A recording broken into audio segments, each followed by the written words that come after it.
I was in the car when my phone rang. It was the hospital. The doctor told me my mother was in critical condition, fighting for her life. Desperate, I begged Adam Davis to come with me. But instead of showing concern, he snapped at me for interrupting his meeting with his secretary Mariana, his mistress. Furious, he shoved me out of the car and drove off.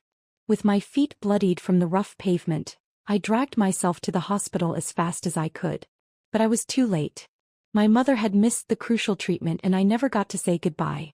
When I walked out of the hospital, my phone buzzed with a social media notification. It was a new post from his mistress.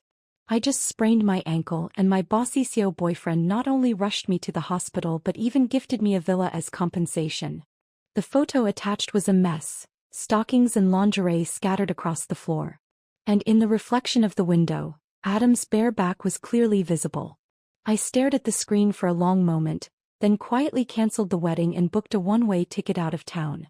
No matter how much Adam begged me afterward, I never looked back. The moment I booked my ticket, Adam's call came through. "Michelle, what the hell did you just charge to my credit card?" His voice was sharp, accusatory. "You'd better behave. If you don't stay put like a good girl, you can forget about marrying me." I listened quietly, unmoved. 8 years. That's how long Adam had used marriage as bait to keep me tied to him. He convinced me to give up better job opportunities and move to this unfamiliar city with him. He persuaded me to invest my savings to help him start his business. He talked me into quitting my job so I could be the perfect housewife, his personal maid. Really. And just recently he dangled marriage in front of me again, tricking me into picking out our so-called dream home. I spent weeks searching, making sure everything was perfect. But in the end, the house wasn't for us. It was a gift. One he generously handed over to Mariana, his mistress, as a token of his affection. $1 million home for her. A $200 plane ticket for me, and suddenly he was outraged. I let out a bitter laugh. "You're right. I don't want to get married anymore. We're done." Silence. Then a cold chuckle. "What kind of game are you playing?" His voice dripped with mockery as he sneered. "And just who do you think has been taking care of you all these years? Without me, who the hell would want you? You're nothing but a used-up toy I got to enjoy for free." His words were knives. Once they would have cut me deep. Once I would have been heartbroken, scared. I would have cried. I would have apologized. But now I felt nothing. Calmly I corrected him. 8 years. We've been together for 8 years. 8 years of my youth. 8 years wasted on a man who never intended to marry me. If my mother's death hadn't woken me up, I might have kept waiting for a promise that was never real. But I finally understood. A man who refused to give me a title for 8 years never truly intended to make me his wife. I hung up. Then I hailed a cab home to pack. Halfway through, I realized how little I actually owned. Adam's suits and shirts filled the closets, neatly pressed, row after row. His armor for every business deal. Every glamorous event. Me. All I had were a few old coats washed so many times the fabric had started to fade. As I stood there lost in thought, the door swung open. Adam stormed in. "What the hell are you spacing out for? Look at this mess. Can't you do anything right?" I clutched the old sweater my mother had knitted for me years ago, and before I could stop myself, tears began to fall. Adam reached out, shoving me lightly, then hesitated when he saw my tears. "Oh, come on. I just said a few things. Do you really have to cry like this?" He sighed, exasperated. "Mariana got hurt at work. As her boss, it's only right that I take care of her." Then he scoffed. "You're about to be my wife. You can't seriously be jealous of one of my employees." Employee? My mind flashed to that torn stocking in the photo. So their workplace was in bed. Disgusted, I stepped away from his touch. Annoyed, he pulled out a credit card and tossed it at my face. "Enough of this," he said impatiently. "Go buy yourself something nice. Consider it my way of making it up to you. And focus on planning the wedding instead of wasting your time on pointless drama." A few hours ago, this very card could have saved my mother's life. Now, like our 8 years together, it was nothing more than worthless trash. I opened my mouth to speak, but before I could, Adam's phone rang. Mariana's sweet, childish voice filled the room. "Adam, I loved the lemon chicken you made last time. I've been craving it so much. Can you come over and make it for me again tonight?" Adam glanced at me, then walked into the yard to take the call. His voice was softer than I'd ever heard it before, filled with a warmth he had never once used on me. Of course, baby. I'll be there soon. A few murmured words followed, sweetheart, good girl, miss you already, before he hung up. He barely spared me a look as he grabbed his keys and headed for the door. But before leaving, he did remember to remind me to clean up the house and iron the shirt he planned to wear tomorrow. 8 years. In all that time, Adam had only stepped into the kitchen once. He had nearly broken every dish, fumbling around like a fool. I had thought he was just clumsy. I had even found it cute. And so, for 8 years I cooked for him. Yet today, I learned from another woman that Adam was perfectly capable of cooking. He just had never cared enough to do it for me. I wiped away my tears and bent down to pick up the discarded credit card. 8 years ago I stayed for love. I stayed to help my mother with her medical bills. I followed Adam to this unfamiliar city, believing in a future that never existed. But now the love was gone. My mother was gone. And I had nothing left to stay for. All I wanted was to lay my mother to rest. And then, finally, I could leave this place behind. I tended to my wounds as best as I could before heading to the hospital to complete my mother's death certificate. A whole person reduced to a single sheet of paper. It felt unbearably heavy in my hands. After scheduling her cremation for the next day, I returned home and began sorting through her belongings, tears blurring my vision. Hours passed. By evening, as I sifted through an old storage box, my fingers brushed against a folded piece of paper. Adam's wedding sketch from years ago. I froze. A memory surfaced. Back then we had nothing. We were broke. Struggling. But Adam had taken my hand in front of my mother and made a solemn vow. Michelle, one day I'll make it. And when I do, I'll give you the grandest wedding, the kind you deserve. I'll make up for everything you've been through. To prove he meant it, he had stayed up all night, carefully sketching out every detail, making sure it was exactly what I liked. How ironic. Promises couldn't stand the test of time. And an old love could never compete with a new one. Just as I was about to throw the sketch away, Adam walked in. His expression darkened when he noticed I hadn't cooked. But when his gaze landed on the sketch in my hands, he let out a mocking laugh. This is what you wasted your whole day on? This ugly, outdated nonsense? No wonder only an old woman like you would like something this tacky. He scoffed, shaking his head. It's not like I'm short on money. Why bother with some cheap amateur design? If you're really struggling, I'll just let Mariana pick out a dress for you. She's got much better taste. He had forgotten our past. Forgotten his promises. I said nothing. Without hesitation I tossed the sketch and everything it once meant into the trash. Adam frowned, studying me. Still sulking. He sighed. Fine. I already spoke to a private surgeon about your mom's condition. With the right treatment, maybe she'll even be able to attend our wedding. Then, as if that would fix everything, he reached out and patted my head, just like he did with Mariana. There. Happy now. My heart clenched. I was too disgusted to call out his pathetic lie. Too exhausted to argue. I simply turned away, letting my tears fall silently. Adam's patience finally snapped. With a sharp shove he growled, "Did you not hear me? What's with the attitude? You're so damn ungrateful. You're not half as good as Mariana and you've got the worst temper. No wonder no one wants you." My foot hit the edge of the table, reopening my wound. Blood seeped through the bandages. But Adam didn't spare me a glance. He grabbed his keys, slammed the door and left. I knew this game too well. First, he'd tear me down with his words, making me question my worth. Then he'd give me the silent treatment, cutting off financial support, waiting for me to break. Waiting for me to crawl back, crying, begging for forgiveness for a crime I never committed. In the past I had apologized. I had even fallen to my knees, pleading. But never again. This time, Adam would wait forever for an apology that would never come. All that awaited him was an empty house. I threw out the cheap couple's trinkets he had once gifted me and packed up the old clothes he found so embarrassing. Then, with his credit card, I booked a room at a nearby hotel for the night. After showering, I curled up in bed, exhausted. But just as I was about to sleep, my phone lit up with a new post from Mariana. She flaunted her hand in the photo, showing off a sparkling diamond ring. The caption read, "Happy 100-day anniversary.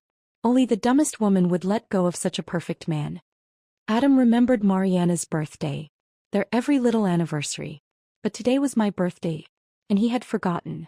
Every year, whenever I asked to celebrate, he would frown and say, "Michelle, do you have any idea how hard I work for this money? Why do you insist on wasting it on meaningless things? Do you even want to get married? If you do, stop pestering me about useless crap." I had believed him. I had spent years waiting, sacrificing, giving without complaint. And in the end I was left with nothing.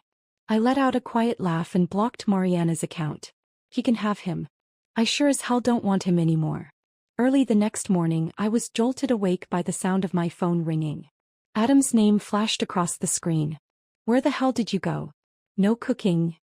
No cleaning, and now you're running away like some spoiled brat? Do you even realize you're 35? Do you really think you have the luxury of being this reckless?" Then his voice turned sharp with irritation. "And what the hell happened to the carpet?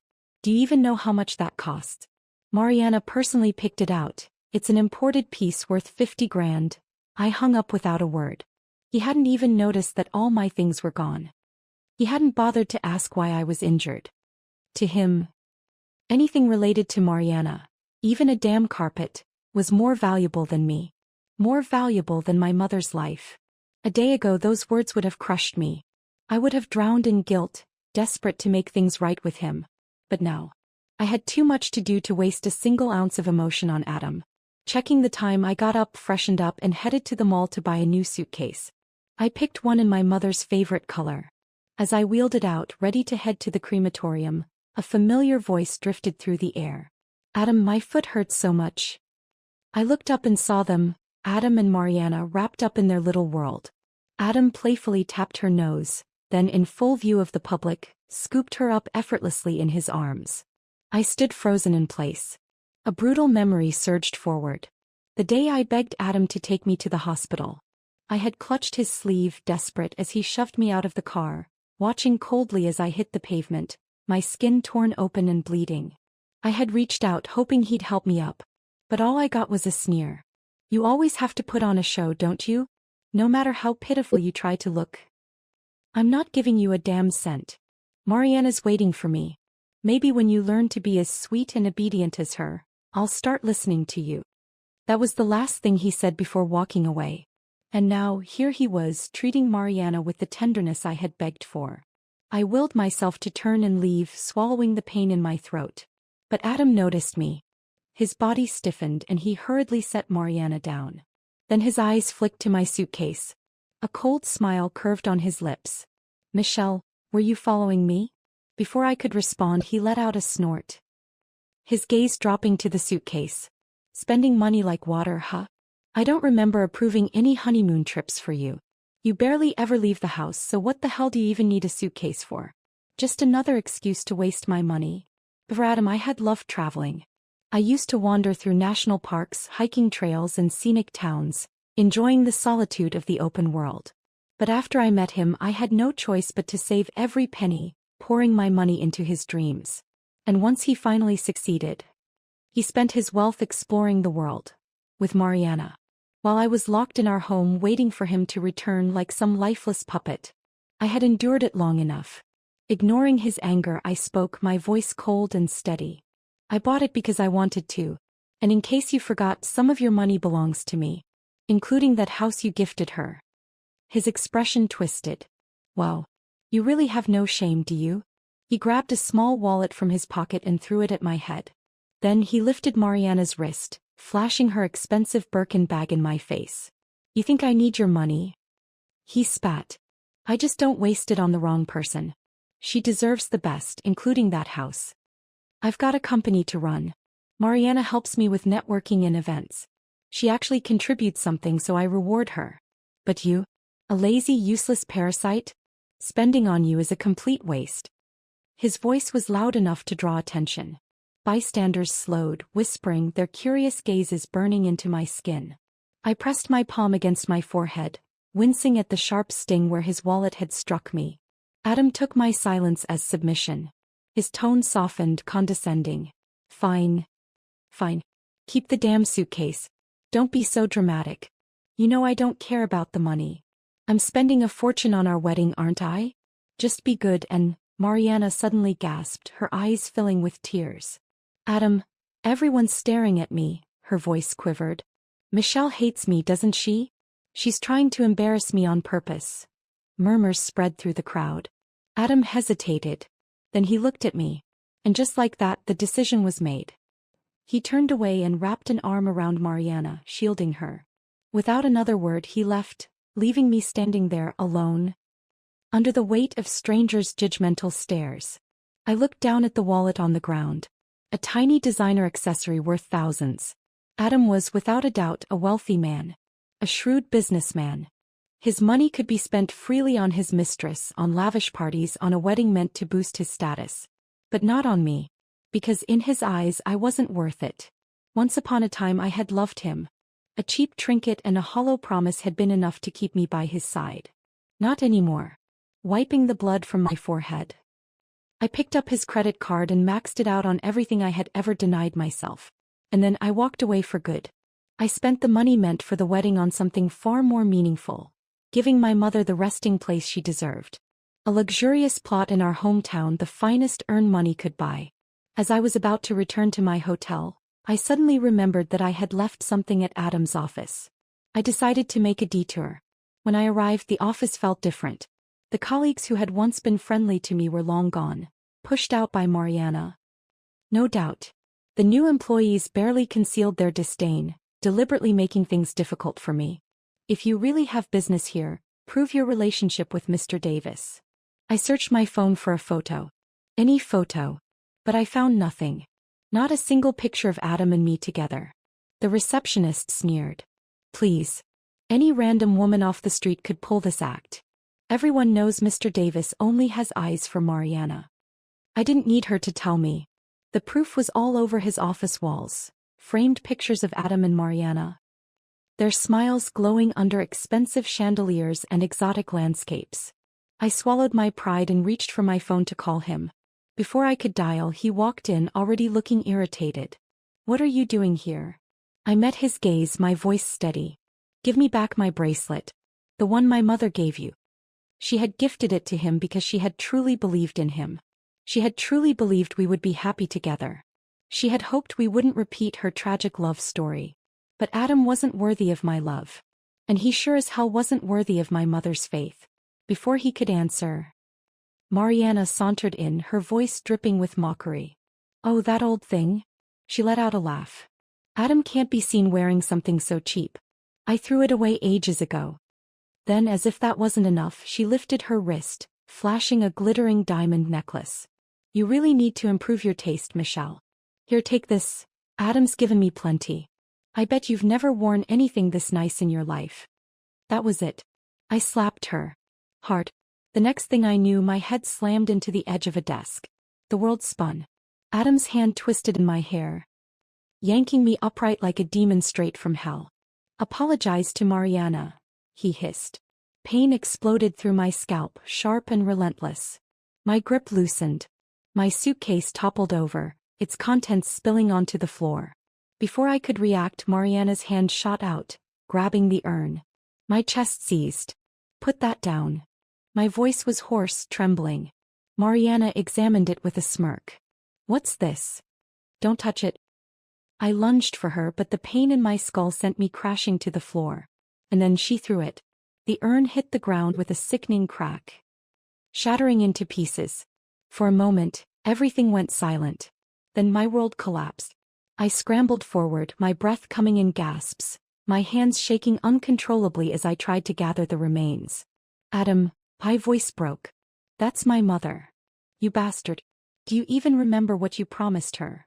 Years ago he had sworn to cherish me, to build a future with me, to make up for everything I had sacrificed.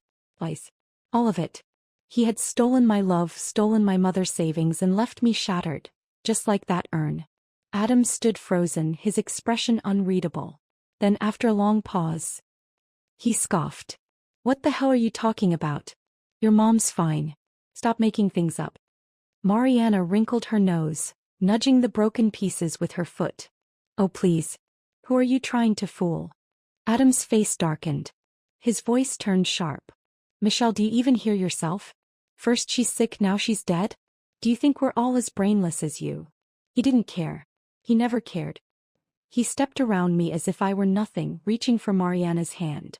It's okay, baby, he murmured, soothing her like she was the victim. Don't be scared. Let's get you to the hospital. Then, with a glance over his shoulder, he added, don't worry, I won't let this crazy woman off the hook. Around us, the office staff, Mariana's loyal little entourage, raised their phones, recording every humiliating second. I didn't hear them. Didn't hear the whispers. Didn't feel the stares. All I could do was kneel there, numb, carefully gathering what was left of my mother's ashes. I had to get out. Had to get her out of this vile, disgusting place. When I finally made it back to the hotel, my body ached, my hands trembling as I placed what remained of my mother back into my suitcase. Then my phone vibrated. It was a message from Adam. We're getting married soon, so I'll let this slide. Just kneel and apologize to Mariana and I won't press charges. Even now he thought I was still desperate to be his wife. Even now he thought I would beg. I blocked his number. Then without a second thought I wiped my tears, took my mother's remains and boarded the next flight home. After a 10-hour flight, the plane landed smoothly. 8 years. It had been 8 years since I last set foot in my hometown. The streets were still familiar, but the person who used to wait for me at home, the one who always had a warm meal ready, my mother, was now nothing more than a handful of ashes. I contacted the cemetery and arranged for her to be laid to rest properly. Then I bought a bouquet of tulips, her favorite, and placed them gently in front of her gravestone. Looking at the familiar smile etched into the cold stone, my tears fell silently. Mom, I'm sorry. I was too foolish. I loved the wrong person. I promise I'll try to forget the past. I'll stay here with you and start over. Adam had been right about one thing. I was desperate for love. Growing up in a fractured home with my parents constantly at odds and my mother's failing health, I had latched onto the smallest bit of kindness Adam gave me. I had mistaken his attention for love, his empty promises for devotion. He had fooled both me and my mother with his carefully crafted mask. But the moment he was certain I had nowhere else to go, he showed his true colors, trampling my love, my trust, my very soul beneath his feet. But he had forgotten. Love runs out. And people leave. For years I had swallowed my pain, buried my grievances and pretended everything was fine, because I didn't want my mother to worry. Now I had nothing left to hold me back. Sitting by her grave I told her everything. About the last few days. About the last few years. Maybe it was the weight of 8 years' worth of suffering. Maybe it was the sheer relief of finally letting it all out. I talked and talked until the sun dipped below the horizon. Until the moonlight bathed me in a pale glow.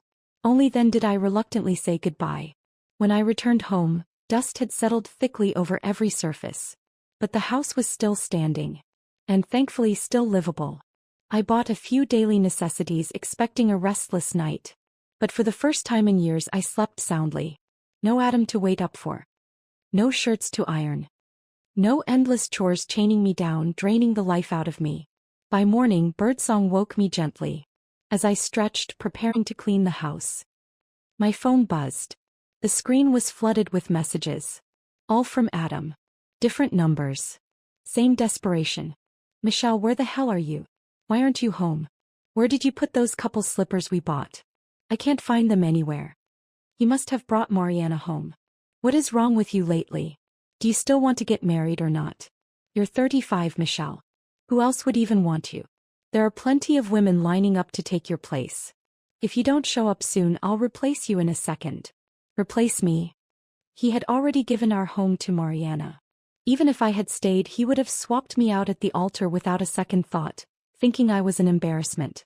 Then the next message, so, your mom really died? That can't be right. The doctor said that with proper treatment she had a chance to wake up. The moment I read those words, a sharp, searing pain tore through my chest. If Adam hadn't wasted so much time that day, if he had just taken me to the hospital, my mother might still be alive. I gripped my phone tightly, my hands trembling uncontrollably.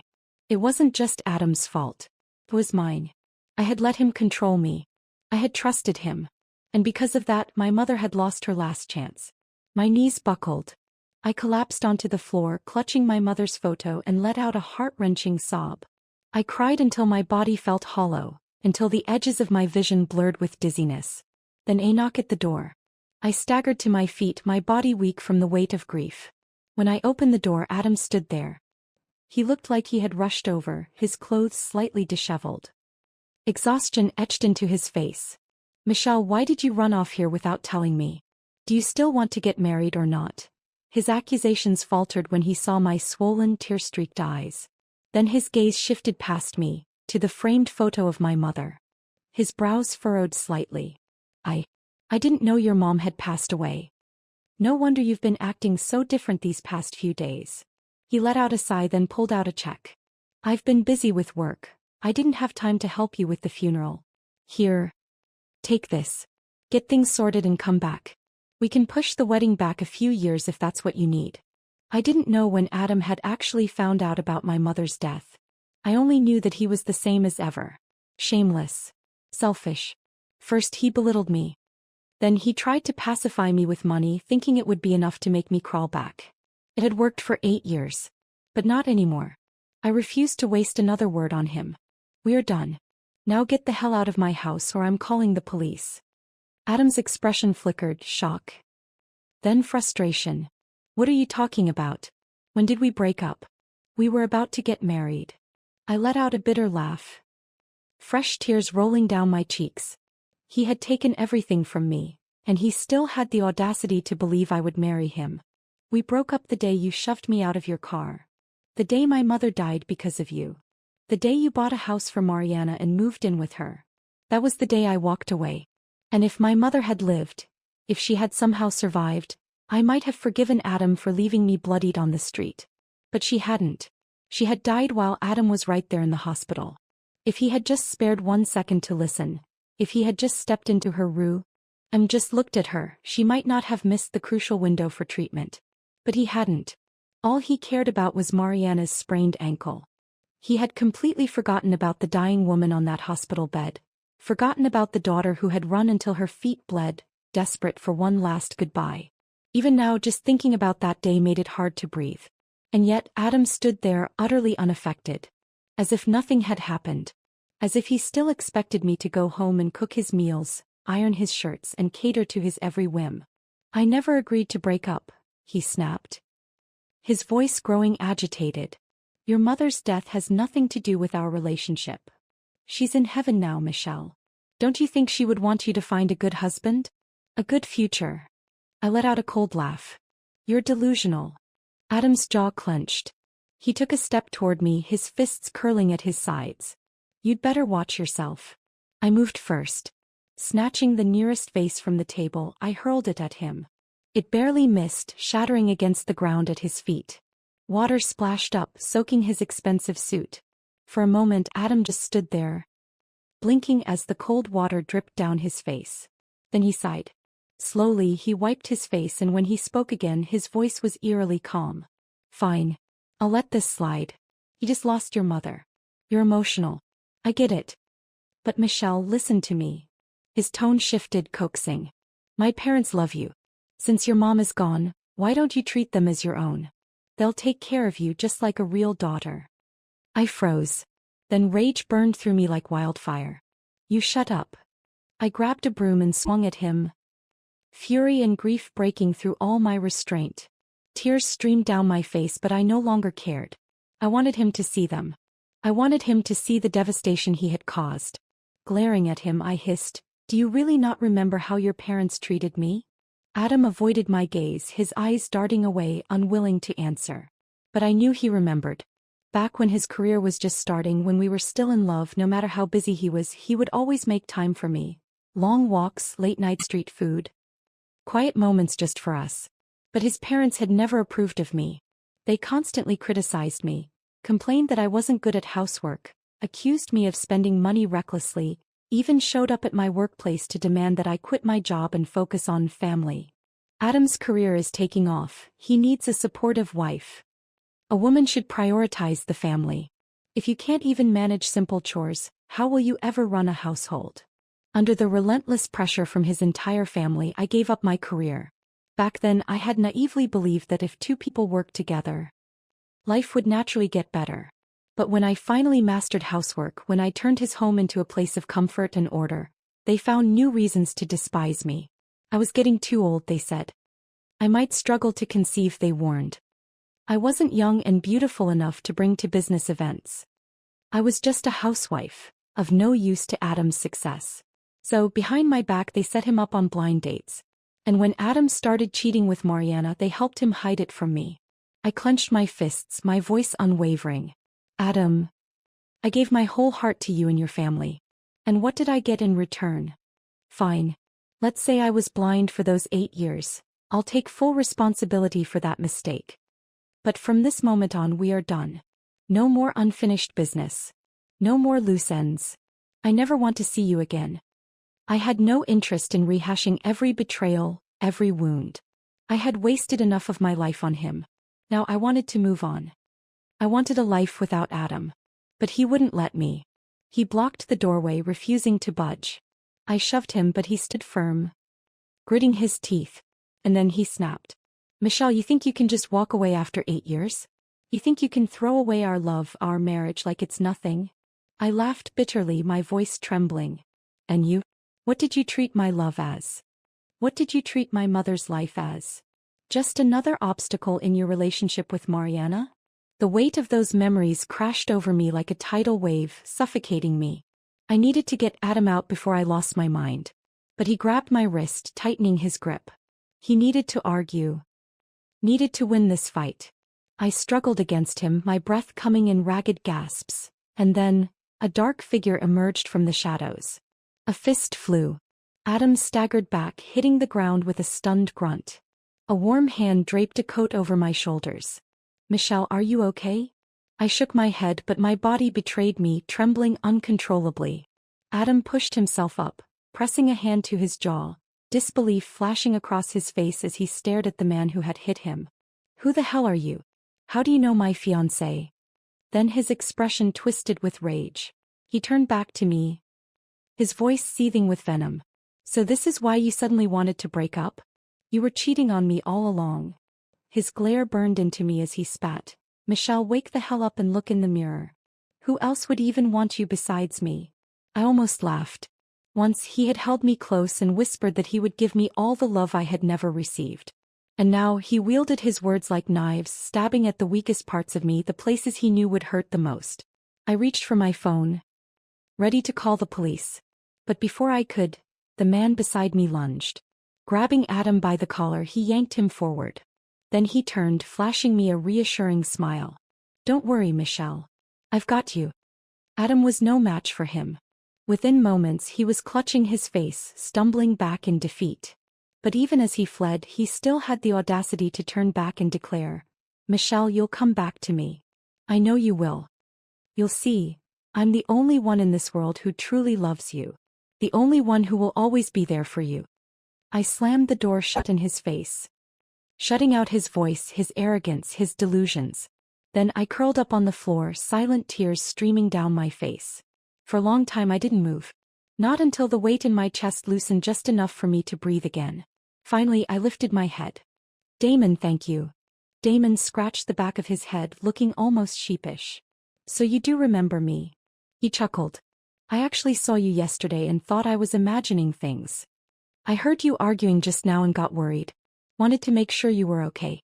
His voice was warm, steady, so different from Adam's sharp, biting words. I shook my head, offering him a small, grateful smile. I'm fine. Really, thank you. Damon didn't pry. He didn't ask why I was crying. Didn't demand to know what had happened. He simply nodded and said, get some rest. If you need anything, you know where to find me. Then with a boyish grin he added, I never moved. I still live right next door. So if anything happens, just call me like you used to when we were kids. So much had changed over the years. The man who once promised to love me forever had betrayed me. The mother who vowed to stand by me always had left this world. Nothing in life was certain. Nothing was predictable. And yet Damon was still here. Once the world quieted down, I threw myself into distractions. I cleaned the house from top to bottom, trying to fill the silence. I washed Damon's coat and returned it to him. And over the next few days, he stopped by often. Sometimes to bring me small treats. Sometimes to visit the cemetery with me. Sometimes just to check in to remind me I wasn't alone. And for days Adam never showed up. I thought he had finally given up. Thought he had finally left. But then I saw him. Standing at my mother's grave. Adam was still wearing the same clothes from the day he first showed up. But now his shirt was wrinkled, his entire presence disheveled. He looked exhausted. Hollow. Michelle. His voice was hoarse, his lips curling into a weak, miserable excuse for a smile. I've been trying to see you, to talk to you. But that damn neighbor of yours has been guarding you like a watchdog, never letting me near. There's nothing left for us to say. I didn't even feel hatred anymore. Wasting a single second of my time or energy on him wasn't worth it. I had expected him to lash out again, to spew the same cruel, cutting words. But this time he just stood there in silence for a long moment, then slowly lowered his head. Tears fell. Michelle. I don't know how things got this bad. I never thought you'd really leave me. These past few days, Mariana's been pressuring me to go back to work, but I just can't. I keep thinking, if I go back, if I walk away now, I'll lose you forever. And 8 years, Michelle. 8 years, I just can't let go. What did those 8 years mean? They meant nothing to him when Mariana pouted and batted her lashes. They meant nothing when he threw me out of his car. They weren't worth a second of his concern when my mother lay dying. He wasn't devastated because he had lost me. He was devastated because he had lost a maid who gave everything to him and asked for nothing in return. Disgusted, I shoved him aside and wiped my mother's gravestone clean. You don't belong here. Neither I nor my mother ever want to see you again. Adam didn't resist. He let me push him, let me shove him aside. But the moment I got close enough, he lunged, pulling me into a desperate embrace. I'll fire Mariana. Is that what you want? She won't ever come near us again. The ring, I brought it with me. I always planned to marry you, Michelle. It was never a lie. The things I said, I meant them. I love you. I ripped myself out of his grasp and slapped him across the face. Hard. He instinctively reached up, pressing a hand to his cheek. Something slipped from his fingers, a diamond ring, tumbling through the dirt until it landed at my mother's grave. I froze. Then my stomach churned with nausea. I had seen this ring before.